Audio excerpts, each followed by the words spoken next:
Prejudice is an ugly thing, but it's important to acknowledge it when you allow it to affect you.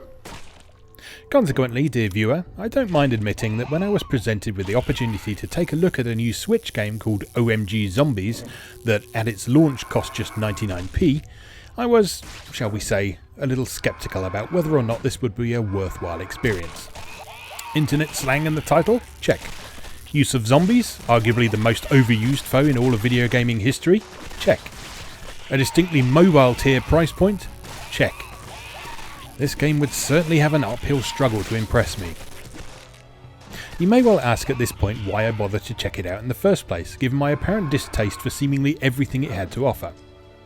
Well, the fact is that developer Laughing Jackal and publisher Ghostlight have both brought some excellent games to market over the course of the last few years, and thus the knowledge that they tend not to put their time and effort behind obvious duffers somewhat countered my immediate reaction.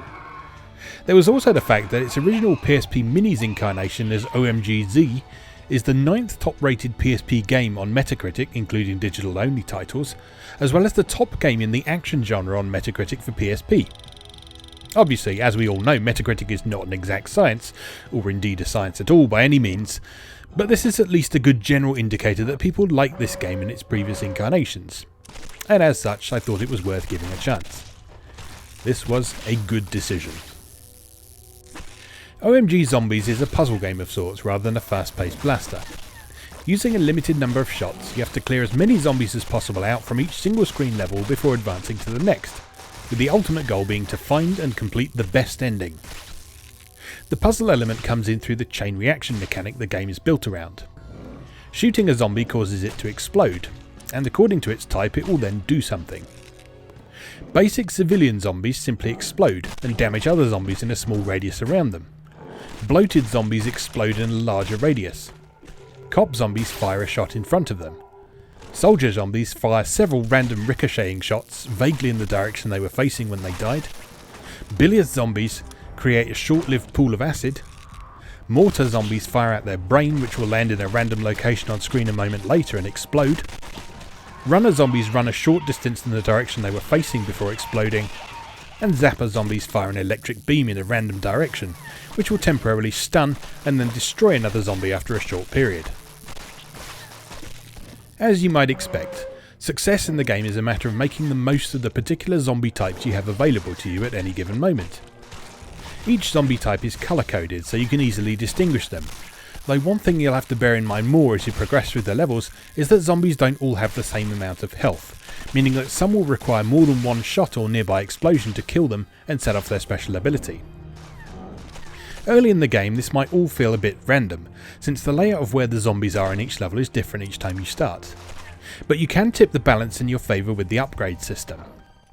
By obtaining particular clearance percentages in each level, you're rewarded with bronze, silver, gold or platinum medals with accompanying cash rewards, the latter of which can then be spent on mutations for the various zombie types, as well as upgrades to both your rifle and the exploding barrels that appear in some stages. Each type of zombie has a different predefined sequence of upgrades you'll work through, with each subsequent level becoming more and more expensive. Upgrades include an increase to the population of a particular type of zombie, a mixed blessing for sure since it means you have more zombies to clear out in a stage but greater opportunity for large chain reactions, as well as their explosive radius and overall attack power.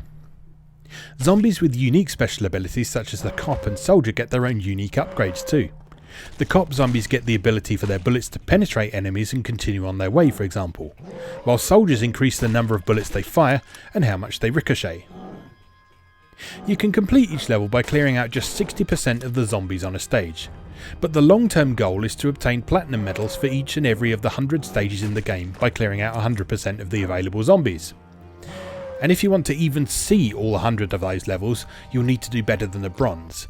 The level selection screen is arranged in a triangular shape, with bronze medals only unlocking stages in a diagonally up and right direction, silver medals adding the level to the right, and gold or platinum medals also adding the level in a diagonally down and right direction. As you might expect, the more difficult to unlock stages are also more difficult to complete, and upgrades become essential rather than optional after a particular point. Once you've done that, the option to prestige the game becomes available, allowing you to start all over again with a multiplier on your high scores. You can do this up to 3 times in total. An earlier PC release required you to do this 20 times to complete the game, or at least get all of its achievements on Steam.